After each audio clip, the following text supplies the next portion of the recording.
Hi everyone. Today I'm going to be watching The Northman, the 2022 movie about the Vikings, and I'm going to be reacting to particular scenes. So this is a lot like the one I did for The Batman 2022, and there are timestamps, link in the description, and at the very end of this reaction you will see an impromptu review of the movie by me, unscripted. So that will be, my unfiltered feelings about the movie after I finish watching it for the first time. All right, let's get started. So, the very first part of the film that I will be watching is the beginning, of course. So, I'm not going to record every scene that I watch, right? So, what I'm going to be doing is just watching key scenes, and then you'll see my reaction to it. And I'll be telling you some of the dialogue and describing some of the stuff I see on the screen as they appear. So, right now it's starting. Perfect world pictures.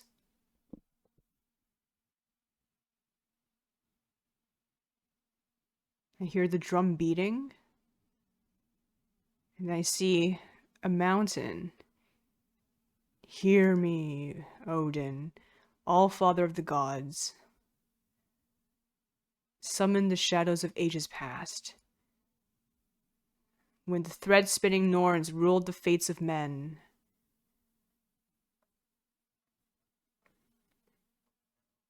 Now they're talking about Prince looking for vengeance. Prince destined for Valhall. So it has a very epic beginning.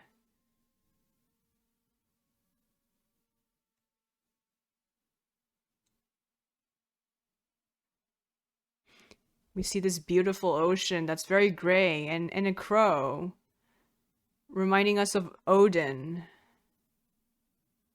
And some ships. AD 895. Very similar setting to my friend Haliborn's series, Lucky Wolf and the Sons of Disobedience.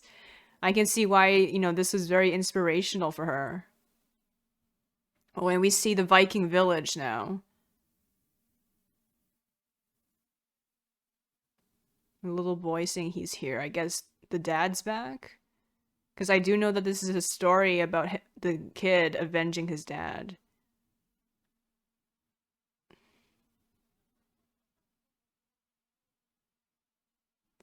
Oh, Nicole Kidman's the mother.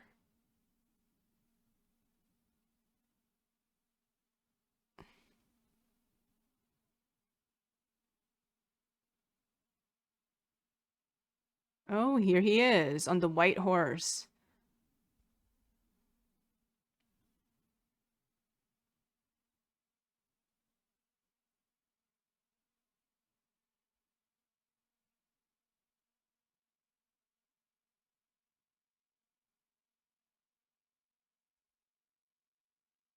He's called the Raven King. I wonder if that has anything to do with Odin, because, Odin has the two ravens.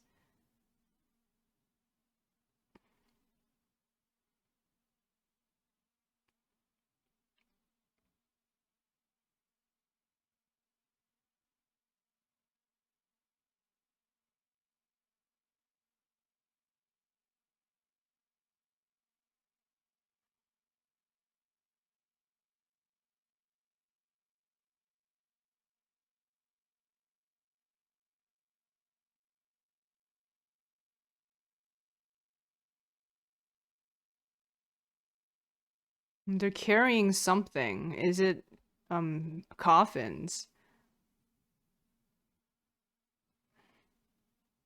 Oh no, I think they captured slaves. And they came back with, a bunch of booty and slaves.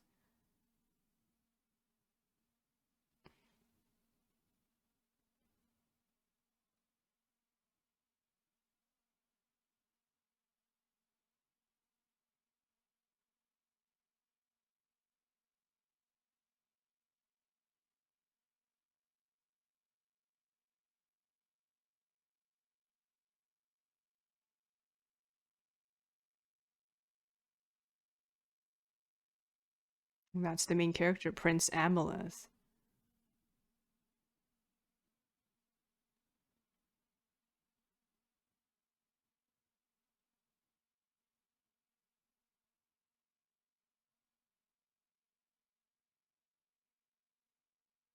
A father never grows too old for a good smothering. Clearly, he views his father as a hero, I think. As a very admirable person.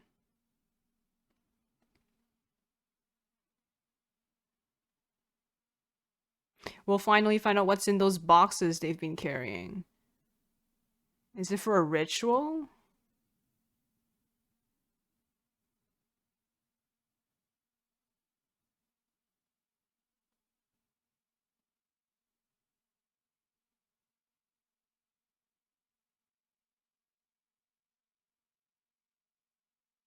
This was worn around a prince's neck when I found it. But now it's destined for this prince, Prince Amleth. Oh, so he raided someplace and he got these things back.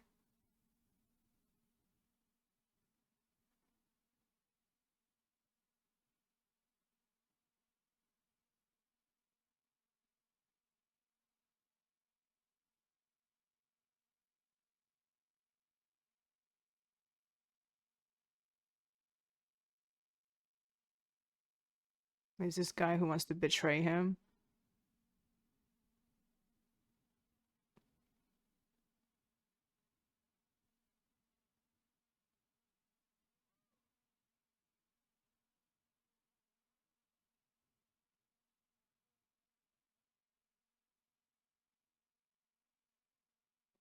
So this guy is saying that it seems like the queen is getting too interested into another man. And he made some bawdy joke.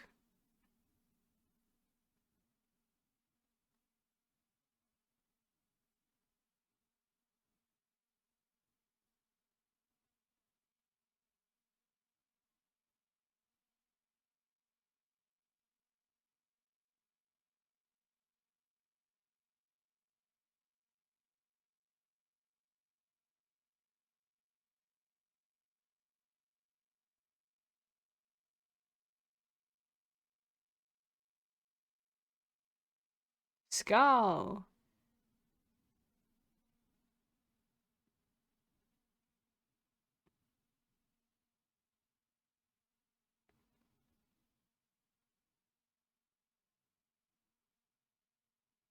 So we get a good amount of world building here.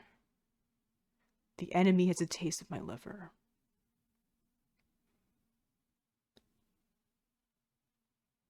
And apparently the king has been heard, almost enough for Amaleth to be marked his successor. He washed his innocence tonight. He must be awoken to what awaits him. And then his mom says he's a puppy.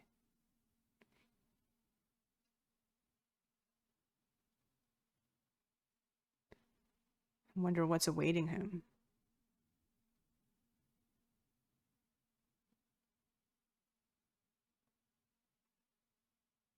Let me take you to our bed, she says. So now Amaleth's parents, or I think they're going to get it on. No, he says no.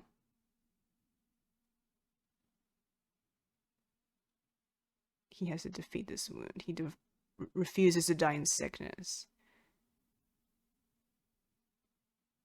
He must die by the sword. So like Haliborn said, this is a very martial culture. Die in honor.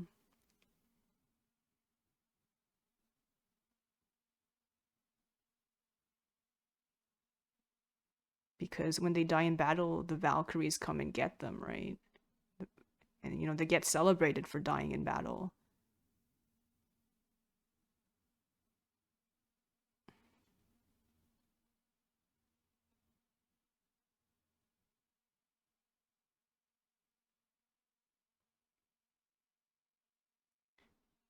Now he's talking to his son and saying that this is the same path that me and my father walked, and now this is the path that you will take as well.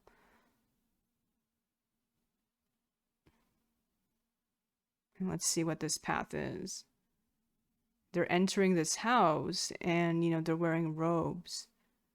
And now they just took off their hoods.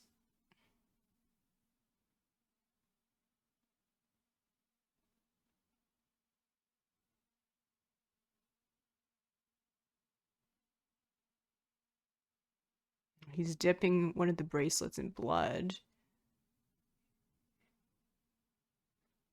There's a lot of statues and carvings in this room, and it seems like there's a priest.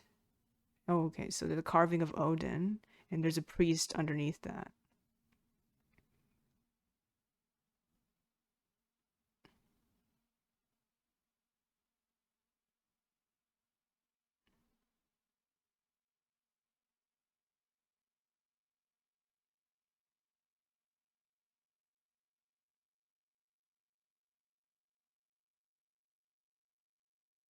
Now there's this room that they have to go into. Is it a trial of some kind? Oh, they have to go downstairs, it seems like.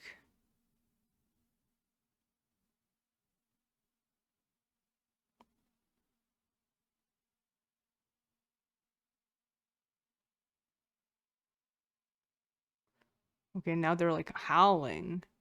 What are they doing? Are they climbing through this passage?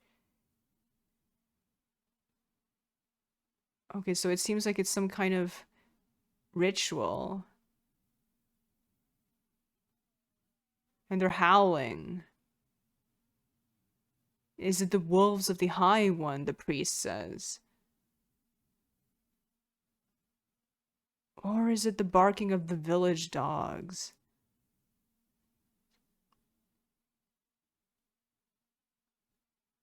Drink the vision mead of knowledge, the priest says, to learn what it is to live and die in honor. So Amleth is getting taught about what it means to be a man in his society. And now they're drinking out of a bowl.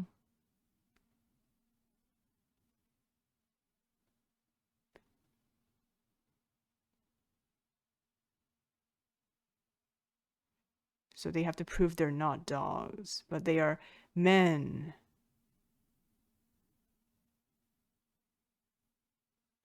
So the king he burped at the priest, and he's like, "Oh," and the priest says, "You smell like you dined like a king." Now Amalith has to prove that he's not. Oh, so he farted. And then the father says, "I smell a clever pupil." In every passage, he says, "One should turn his eye around, and one should spy around. For a foe may be crouched." Wow. This is very vision-like. And it's very Ridley. How did Odin lose his eye? Never seek the secrets of women, he says. That it is women who know the mysteries of men. Man, I'm getting disoriented too, just like Amalith is, with all the smoke and all the different things these two are saying. It almost looks like a dream. Should I have forfeit by the enemy's sword? You must avenge me or forever live in shame. So this is where he gets his life's goal from. And now he has to swear it. And now he's swearing that he will avenge his father at all costs. After this very interesting ritual that almost seems like a dream. And now it seems like he's floating. There was probably some kind of psychedelic substance in the drink.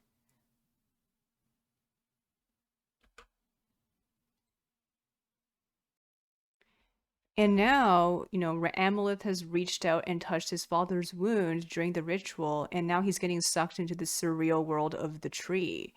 And, this is some really neat CGI where, this is a giant surreal tree with people hanging down, and this is supposed to symbolize their bloodline. And his father's there. He's part of the people in the tree line. And Amalith is at the very top as the newest successor. Now he wakes up from the dream or the vision. And he's coming out of the log house again.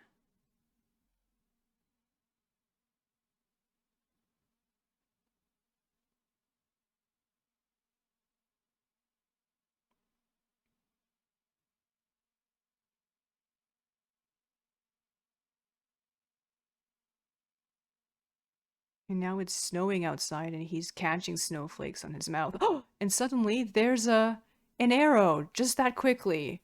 Right after they were talking about avenging his father is shot by a bunch of people in the distance. Oh my gosh. Almost instantly. And now he's telling him to run.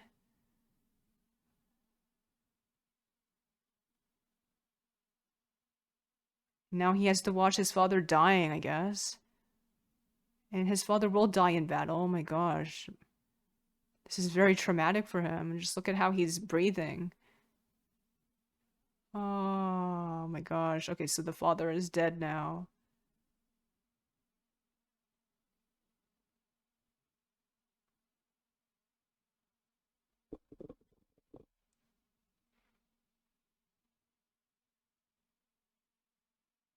And let's see who is the person who killed him. He wears, you know, a mask, a helmet that shrouds his whole face. Oh, it's the guy from before. I knew it.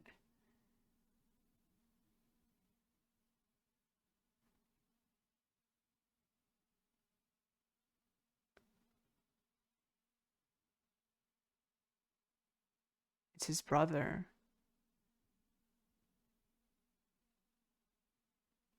He's saying, huh, you're surprised, aren't you?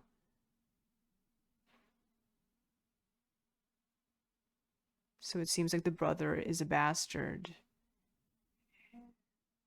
Oh no, and now he's gonna get out his sword and kill him.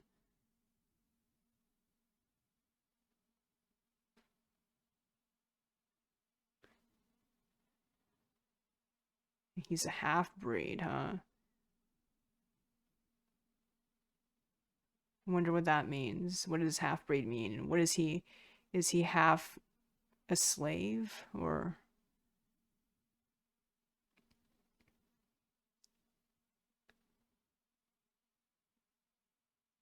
So now this guy thinks he can replace him as the king. And now the king is cursing him and begging him to strike. Mm.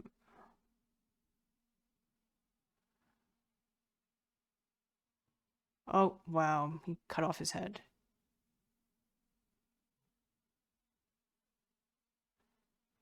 King Arvandil is dead, he announces. Long live King Folnir, Folnir, Folnir. Oh my gosh. Now are they going to look for the little boy? Oh my god, he needs to run. And he's going to run off to a different country or settlement, right? I think. Because I did see in the trailer he talks to this Russian woman. I wonder where he goes. He needs to hide.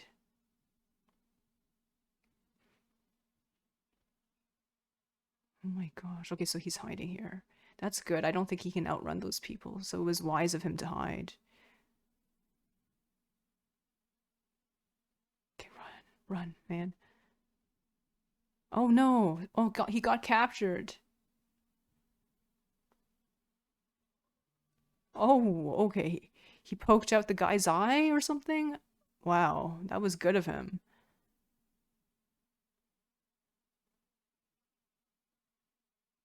What? Everyone's dying. He ran back to the settlement. It seems like everyone's dead.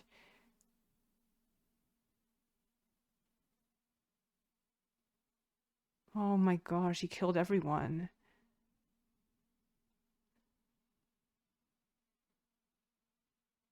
Yeah, it's good that he got the red blanket and he's now wrapping it around his head.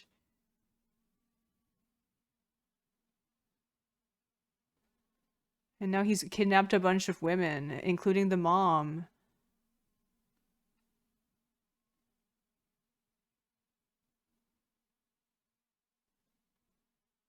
Oh, King Folnir has found himself a queen, and it's Alameth's mother.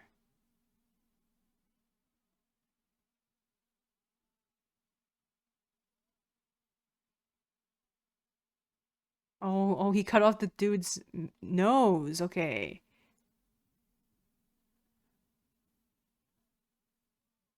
Okay. That's weird. How come he would say that? Did he bribe him saying, "Oh,"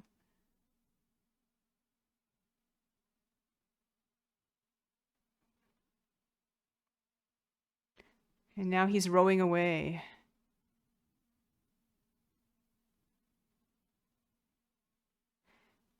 And he's repeating that he will kill Fjolnir and he will avenge his father and save his mother. Let's see if he can do this. Many years later, obviously, not now. Oh my gosh. So I was right. Now he is grown up and he is in the land of Rus. So we see him in Russia now. This is so cool because we rarely get to see Russia in Viking movies and stuff like that. And they did have settlements there, and unfortunately we don't get to see much of that. And I'm really glad to see more of that. So we see a ship, and it's being rowed, and I guess we'll see the adult Amleth now.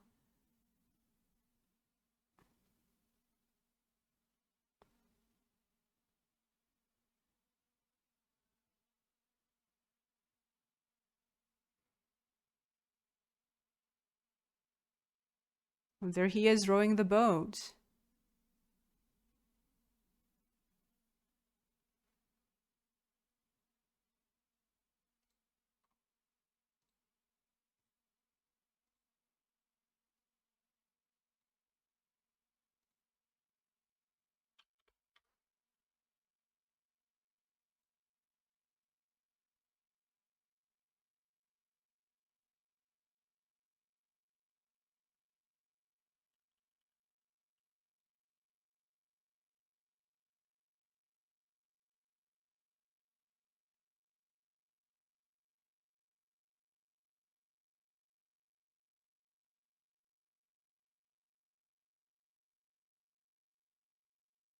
Seems like there's a shamanic ritual with people beating drums and they're fighting in a bonfire.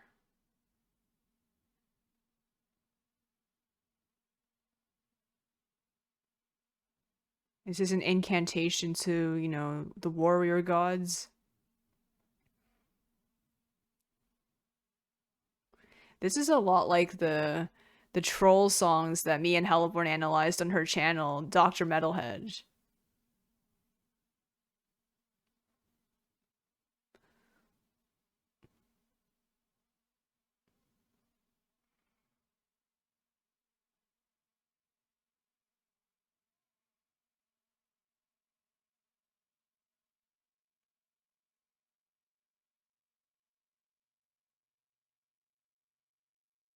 And now they're really, really starting to get excited and dancing around.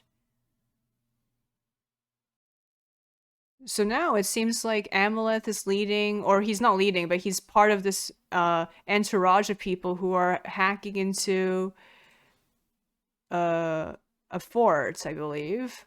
He's climbing the wall and he's going inside and fighting.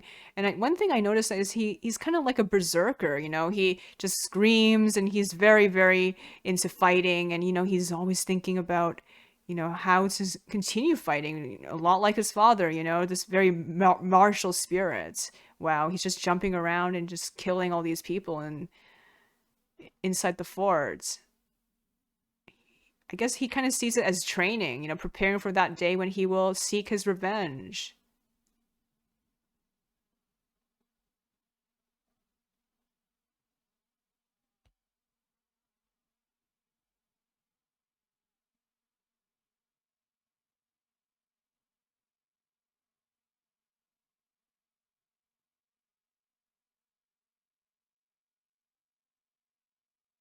I think some of the women are going to be captured as slaves. Oh, little boy's running away again.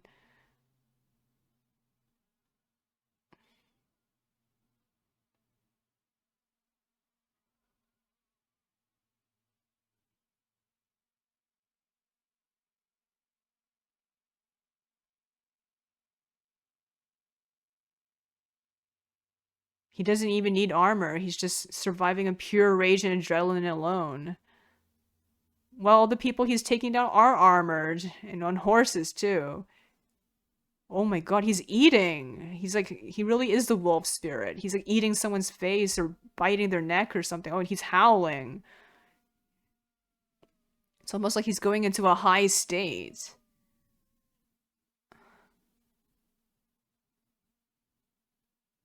And that's why they have the wolf skins.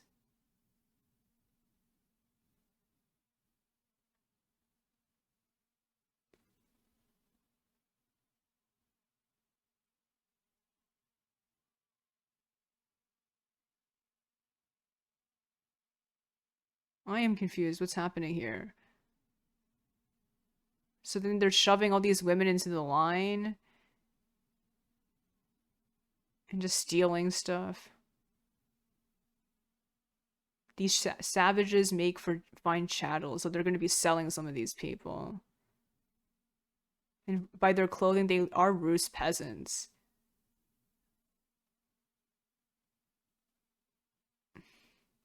So the old man's saying that when they found Amleth as a cub, they knew he had a heart of iron.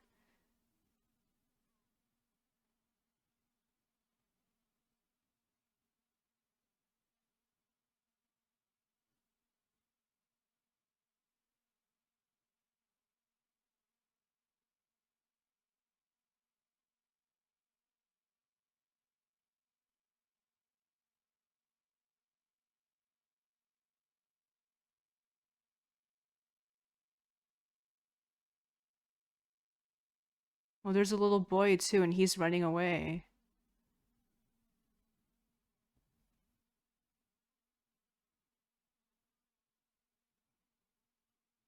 Amleth is looking concerned, but I don't think he cares. He hears all these children screaming, just like what he kind of went through, in a way, seeing all this trauma unfold.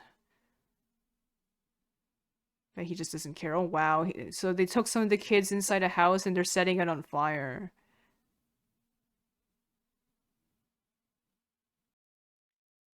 And here is now the scene with the seeress, with Bjork as the seeress. Wow, her outfit is very interesting.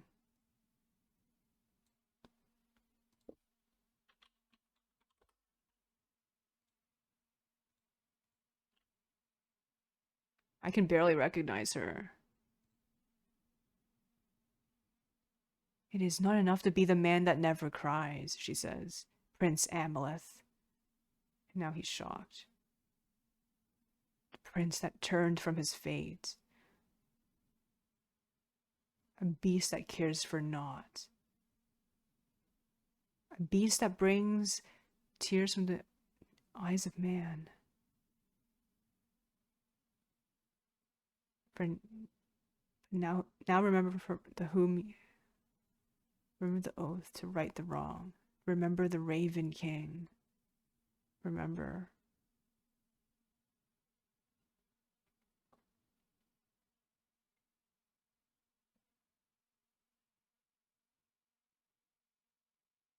It feeds the freezing river of hate that runs in my veins, he says.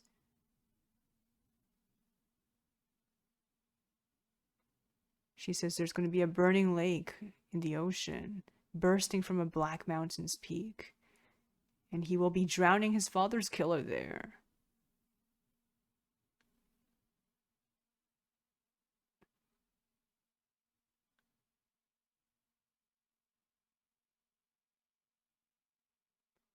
And now he's suspicious why she's telling him his fortune.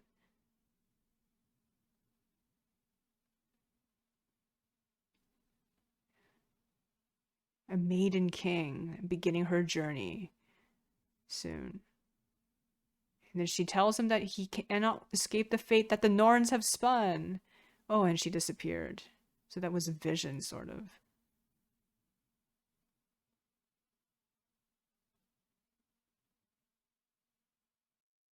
And now we are at the scene where Olga meets Amaleth for the first time. And what happened was that, he pretended to be a slave, put on the clothes, he branded himself, and he jumped on a ship to fulfill the seeress's prophecy, I guess, to, I guess travel to Iceland where, his fate awaits him. So, he's talking to Olga right now, I think, the girl with the white hair who was comforting the other girl as she was crying. But she sees through him. She knows that he is not who he claims to be. He is not a slave. And she wonders what he's doing and, what is his purpose in pretending to be a slave.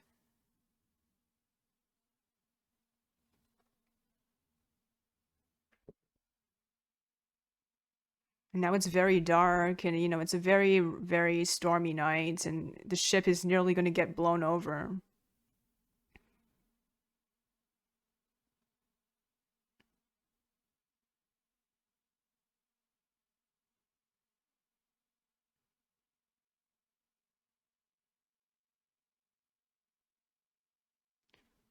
So they managed to not get blown over, and he and Olga are very physically close right now, maybe indicating at something else that will happen. And now he's having a dream about his dad and the witch and her prophecy, and his mother, and the guy who killed his father. He's having a lot of different images in his head as he's dreaming, thinking about the fiery mountain that the witch is talking about. Oh, and Olga too. He's having a dream about her, and she has, this crown in her hair, kind of like Kupala, and she's like leaning on him.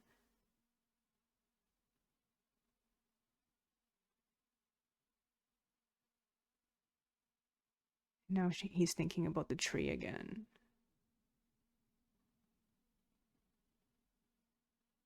Well, at least I think her name is Olga. We don't know yet. Oh, now it's Iceland. This is the Iceland part.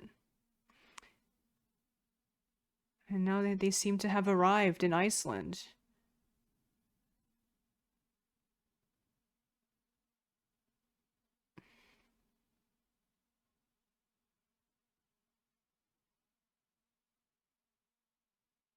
And that's a very long trip, all the way from Rus to Iceland.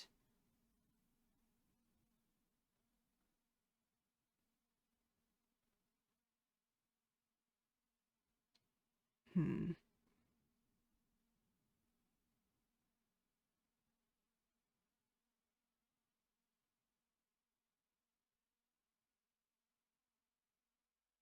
They're all wandering onto the shore, and some people have already collapsed and they don't care.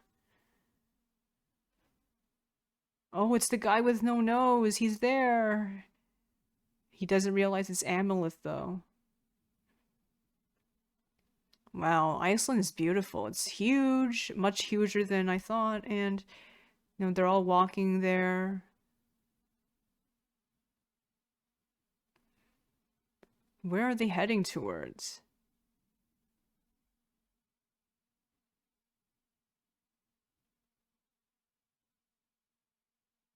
Now Olga's talking to him. This ground harbors evil. Why do you want to stow away to this place? And then he says, my fate has brought me here to find what was stolen from me.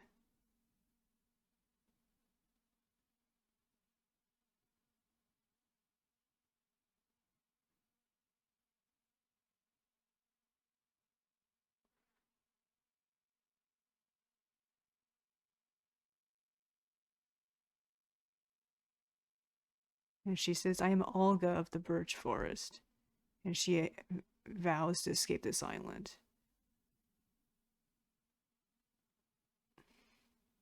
And she's going to be the maiden queen, right? Maiden warrior. I guess she really wants to break free. And she has the cunning to break their minds.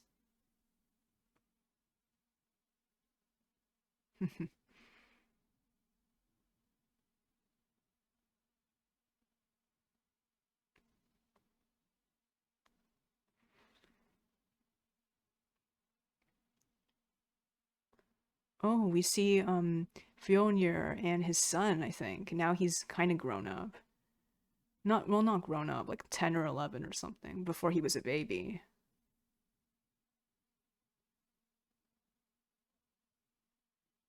He's saying it's his slave work. Why are we doing this?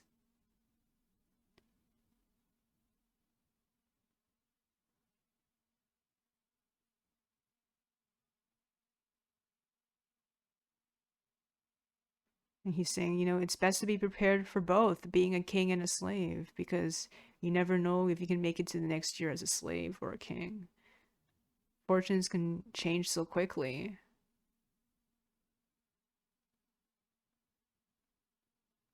I want to see what happened to the mother.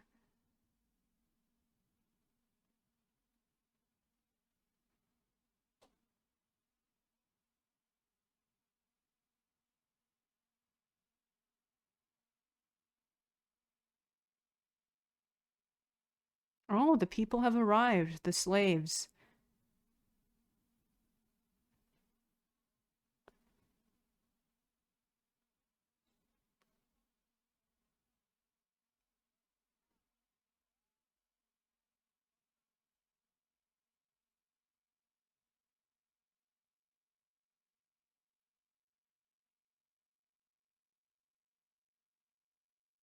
I wonder if Fionir's gonna recognize him.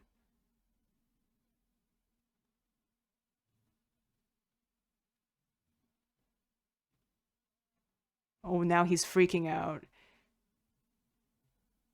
and howling. And now Fionir's looking at him. And now he's saying, let me see this one.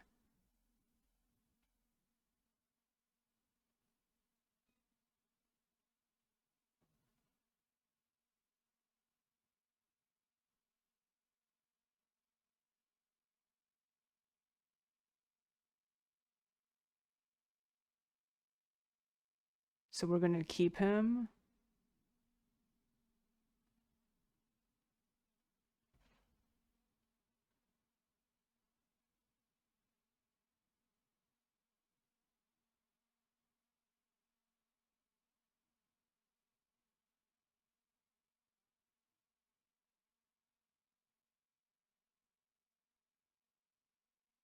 Oh, he's asking him his name. Wonder what they call beasts like you in the land of Rus. And is he gonna tell him his real name? Oh no, he Leonov.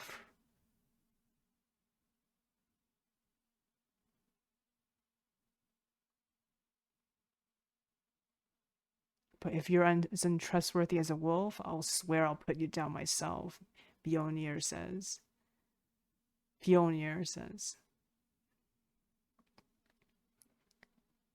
Well, what happens to Olga?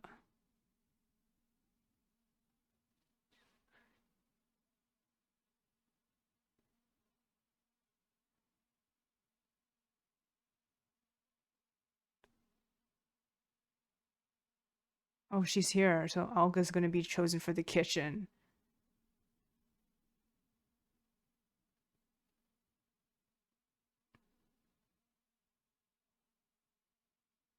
Oh, it seems like Fionir likes Olga, because he says he wants to keep her arms white and her hair long.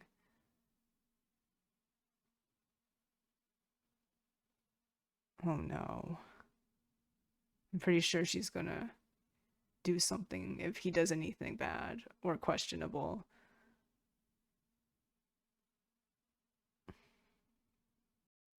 And now Amaleth has followed the vixen as the witch foretold, and now he is talking to a wise man. It seems like he recognizes him. Or some kind of seer. Oh, so the previous seer is now a head, a dried head. Yeah.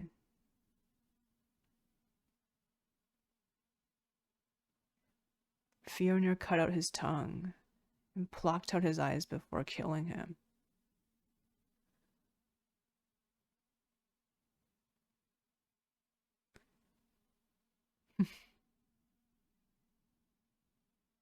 Hmm. So now he's gonna avenge him too, since he was killed by Fjolnir.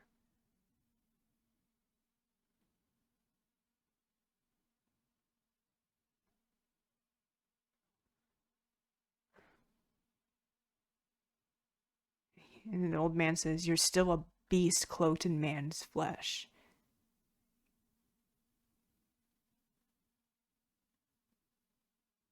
Okay.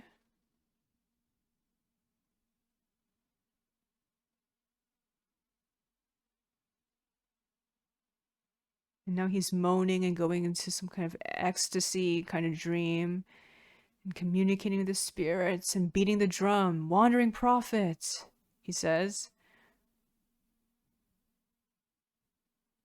Wake now.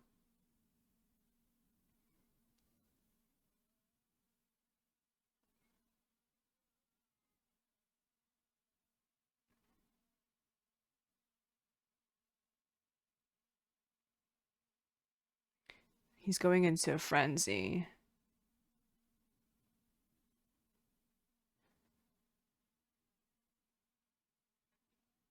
Hamir has come. He has settled into this old man's body. Hello, puppy, he says. And Amleth says he seeks the weapon that the Norns have sought for his revenge.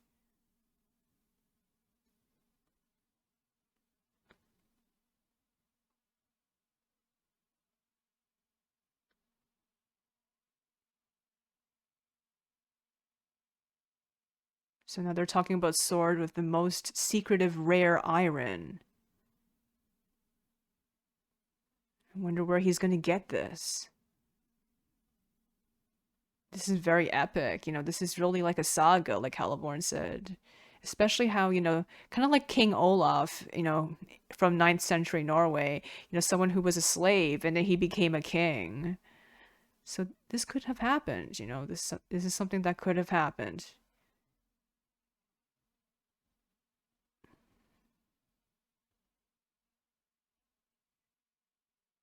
They're talking about the sword again, Draugr. But how is he going to get his hands on this?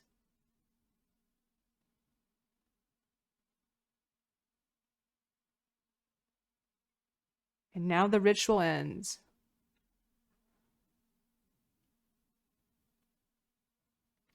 The sword can only be unsheathed in the dark of night, or else at hell's black gates. And now it seems like they are dancing. It might be midsummer from what they're dressed like, with the wreaths on their heads. Okay, so what happened was that they had the game where, Gunnar, the little boy who is Fiona, and Amaleth's mother's son, he nearly got killed at the end, but he's fine. But, I guess Amaleth's protective nature took over, and, he got really triggered when he saw the little boy crash to the floor. Maybe it reminded him of his own youth, so he went there and he punched the slave who basically hurt the little boy because, he took the game a little bit too seriously. So, yes. And now Amaleth is given special advantages because he protected Gunnar. And now Thorir, who is Gunnar's older brother, now he's giving Amaleth certain privileges, including the privilege to choose a woman, because he did notice that he was interested in Olga.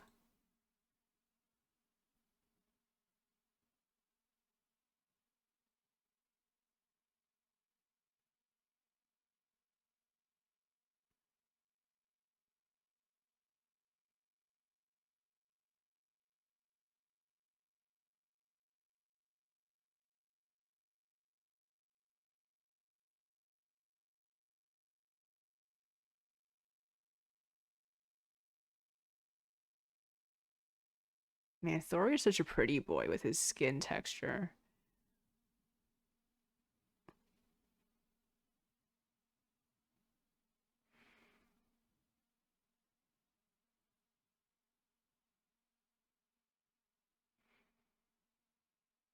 Now he's looking at the bonfire. And there's some nudity.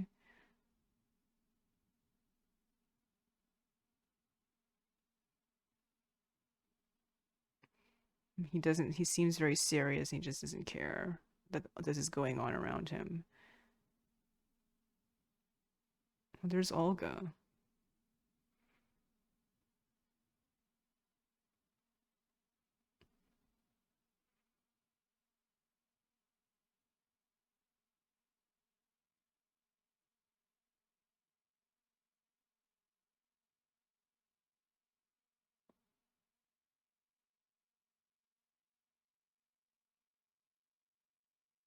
Oh, she has the wreath on her head. Oh, there they are, doing it.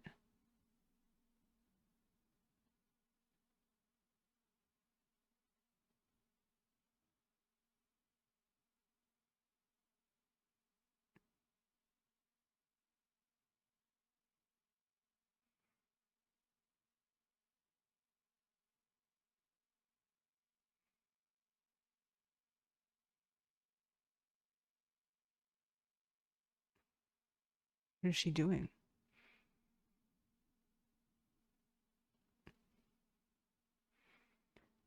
Here, where the threads of fate have bound us together.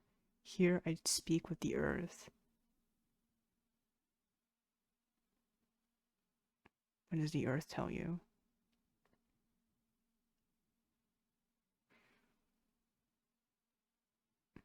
How to reach your mother?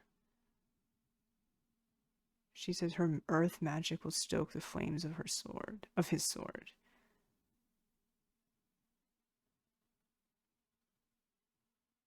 Okay, that sounds a bit suggestive.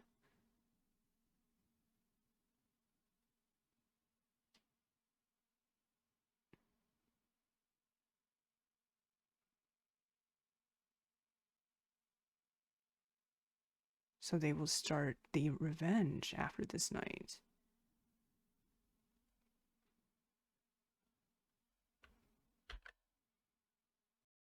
And now this is the scene where Amleth meets his mother. He swore to survive until this moment. She's very surprised. And he says that he will finish his deeds in honor tomorrow. And she says, "You are your mother's son." He says, "I am come to avenge King Aramil, and to choke my traitorous uncle, and to free you." She just tenses. And then she says, "I see you have inherited your father's simpleness." And he stops.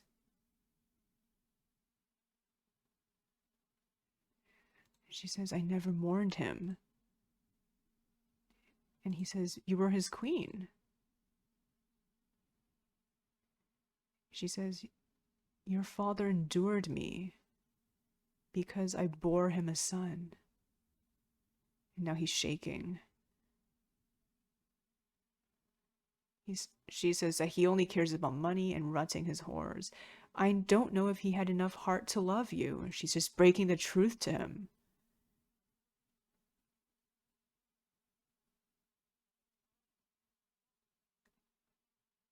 And now he's just saying, "Hold your tongue." And he's shaking. But yet, she's continuing and she's saying, "Yet, his brother, his fine brother."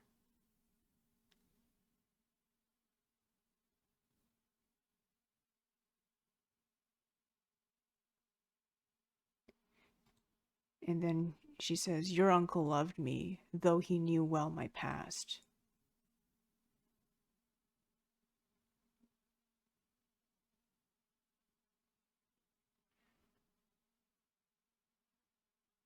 And she says, "Amleth, even now you believe the fairy tale I told you is true. A noble bride hailing from the land of Brittany. That's not true. She's shattering all of his dreams. I never began as his bride," she says. She's opening her chest and you can see the little the thing that the slaves have that they were branded with. "How all easily we become princesses again when the beasts take us for their wives." And now his eyes are opened and he's shocked. And she says, "You were forced upon your mother." And then she says, "Gunnar was received freely with love in contrast."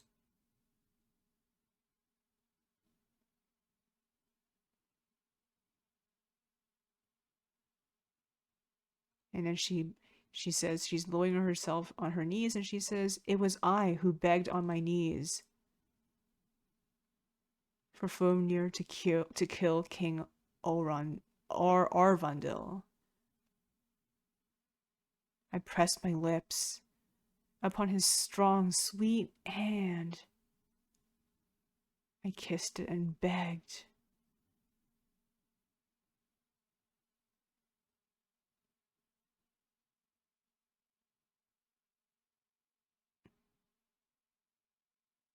So is she saying that she actually ordered his own death, Amleth's death as well?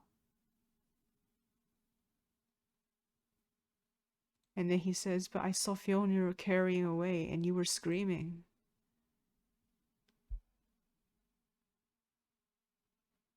And she said, no, I was laughing. Now that you're here, she says, what do we do? And he says, I should kill you and all that is dear to you. And she says, but you love me. And then now she's leaning close to him and stroking his head. A son loves his mother and a mother loves her son. Oh no. And you saved your brother's life, you. And now she's saying, you love. She has a complicated relationship with her family, let's just say.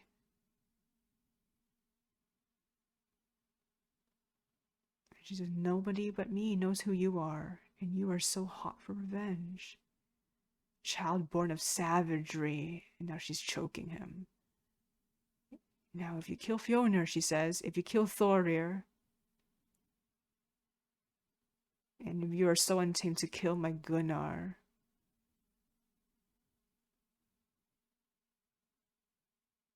you would be my new king, Amleth. And she's trying to kiss him now. Oh, and now he's going to be so angry. He's going to reject her, I think. He's going to kill her.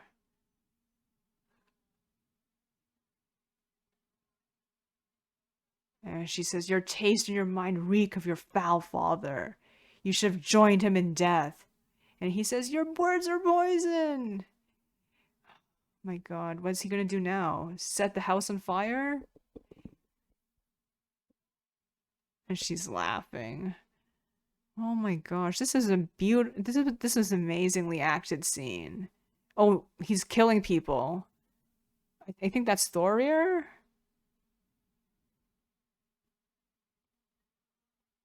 Oh gosh, he just killed Thorir. He's gonna kill everyone in the household, I guess.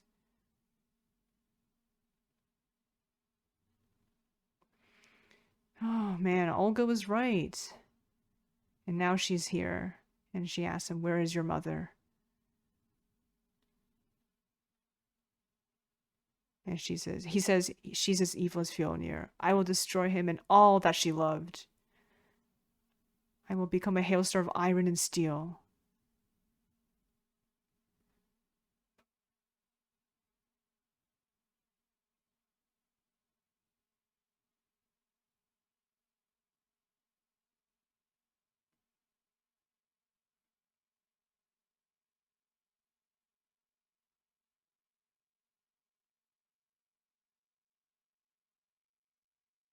Now everyone knows who he is.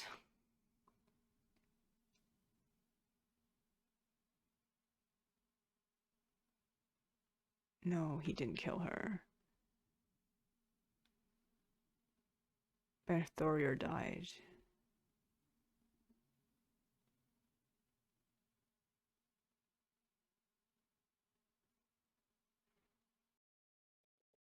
After Amleth was captured, after he was saying that he had, his Thorir's heart, he's been freed by Olga and also I think the ravens. And she's not done with him yet. And now she's getting into the hot tub with him after rescuing him.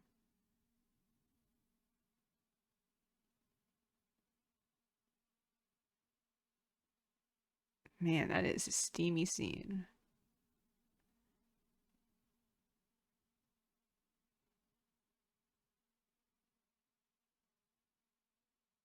Now he says, but my fate did not ready me for finding you. And she says, I thought I must always shield my heart in stone. I could not think I could open it to a Northman. You sacrificed yourself so I could flee. And that was what he did with the heart. And he says, and you came back for me.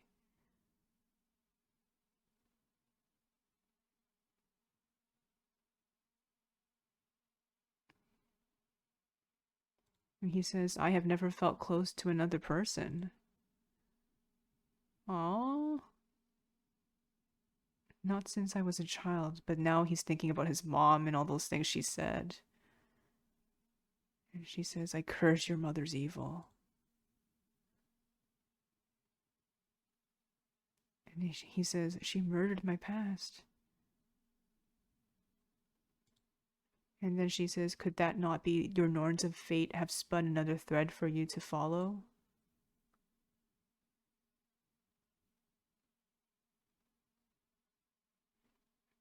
And then he says, what do your earth gods tell you? And then she says that wherever I go, I must take you with me.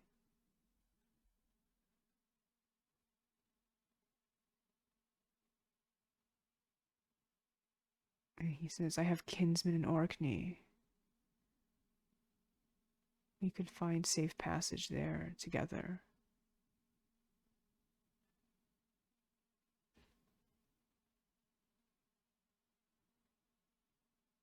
And then she says, I can't believe that you have extinguished your fire for vengeance.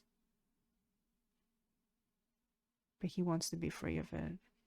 I think he's realizing that it's not leading him anywhere, especially since his vengeance was based on a fallacy. And maybe he's realizing all this violence is very senseless.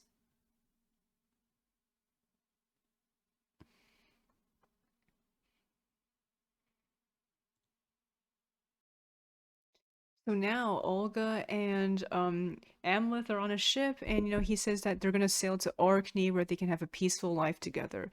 But as he touches the scar on her neck, he gets a vision, and he's looking at the life tree again. And I get a bad feeling about this. I think he's gonna go back to the island of Iceland and start killing everyone again. He's not done yet. So he's looking at his family tree, and there's 2 new additions.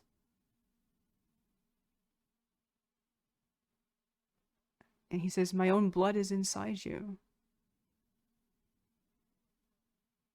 And he says, you are the well our dynasty will spring from. And he says, she said, I did not wish you to know until I could trust that our child would be safe.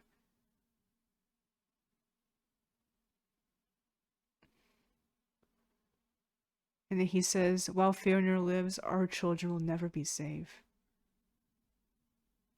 And then she's not smiling anymore. He says that Fëanor would hunt you with all the fire of the gods. And now he's going to go back and go crazy. And she says, stop it.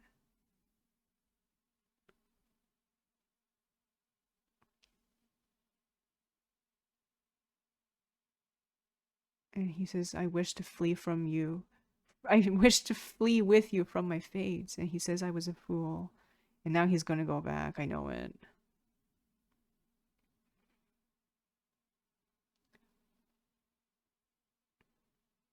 My vision shows me you have 2. Oh, she looks so stressed out.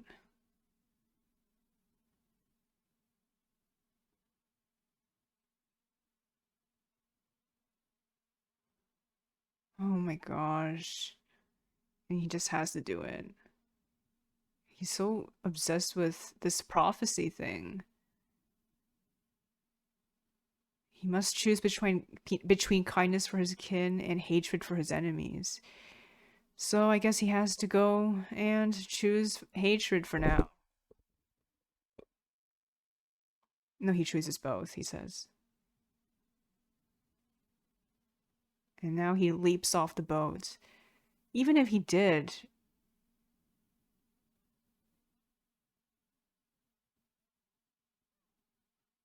Oh my gosh.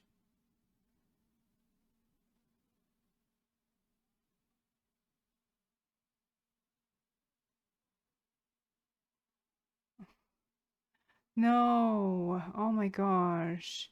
He's never ever going to come back, even if he survives. How is he ever going to find this ship again? Guess he'll go to Orkney in the future if he survives.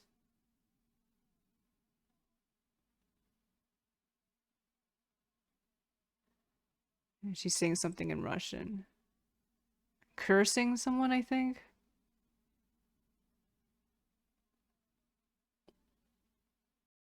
And now we have the final fight. He's killed his mother and the little boy, and now he has to challenge Fjolnir to the final death battle, and they are fighting in front of the volcano naked. It almost seems like a dream almost. Look at the lava and the lighting. It feels very much like the visions he received with the witches.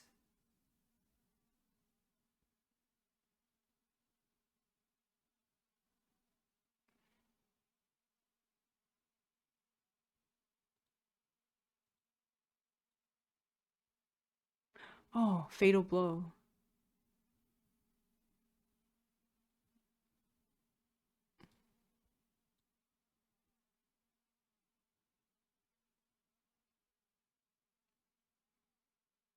This reminds me a bit of the Star Wars one from the prequel, how they were fighting above the lava river with Anakin and Obi-Wan.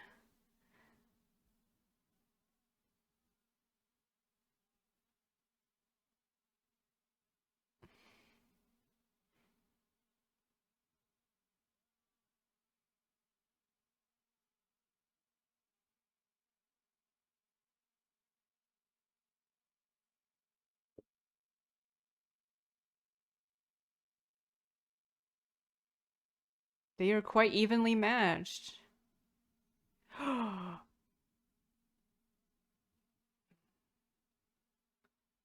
Amleth was quite badly hit.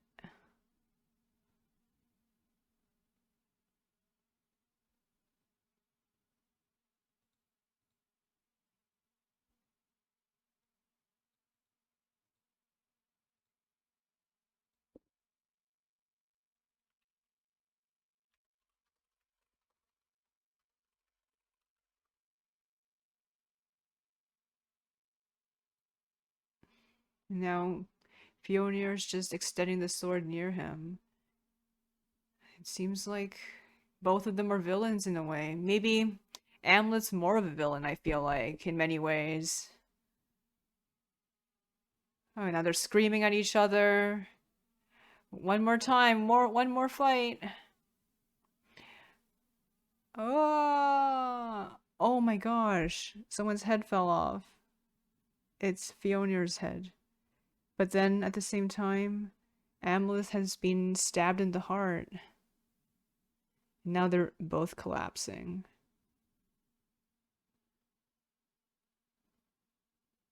Oh my gosh.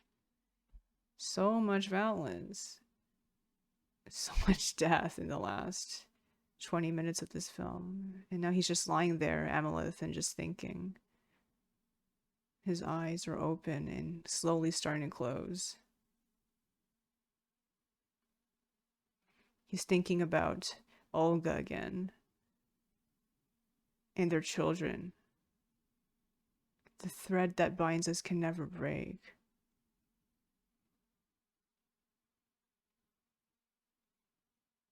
And they are safe.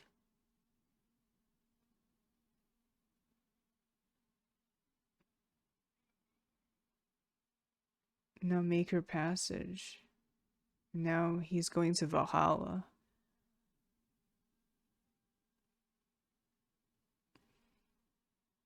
Someone's coming to get him. Is it the Valkyrie?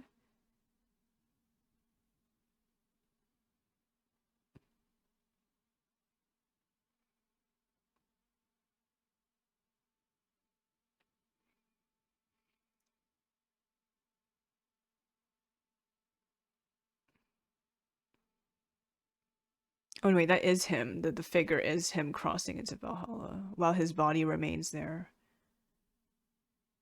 And that's it. I think that's the end. Wow. So let me gather my thoughts. That was wonderfully done. I loved how, this was a very thoughtful piece. I actually thought it would be more action packed, but this is actually very thoughtful.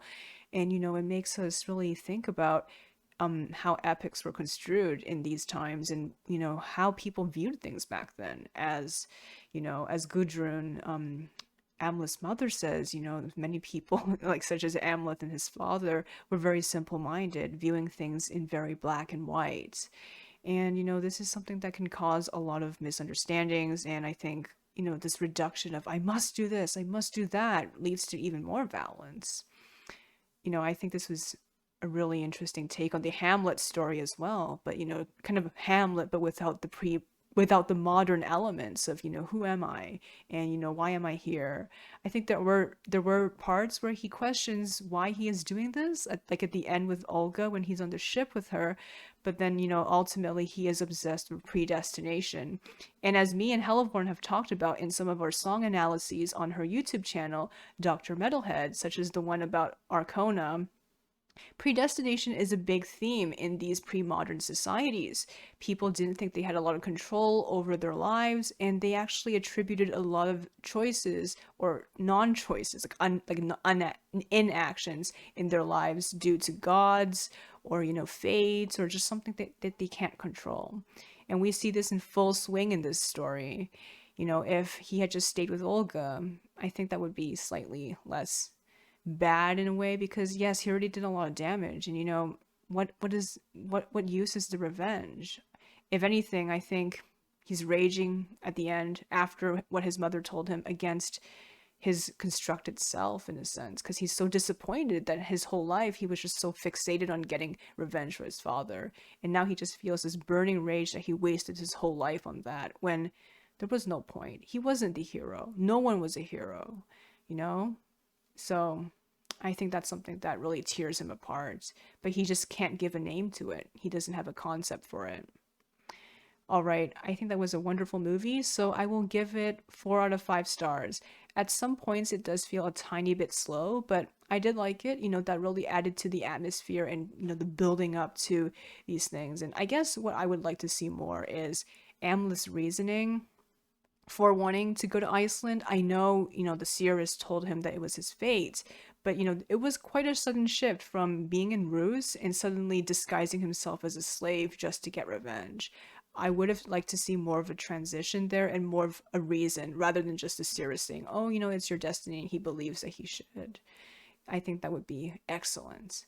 But yes, I really like this, and I really like the character of Olga. I think she's really interesting, and you know, I I know that sequels are usually not good, but it would be nice to see a sequel where she is in Orkney and the kids and what the Maiden King is supposed to be about. I guess one of the kids somehow becomes a Maiden King, which is interesting. I'm going to do some research about it and see if there's any historical grounding for that. All right, guys, thank you so much, and I will be doing more movie reviews like this. Subscribe to my channel for more reviews and just content in general. See you guys.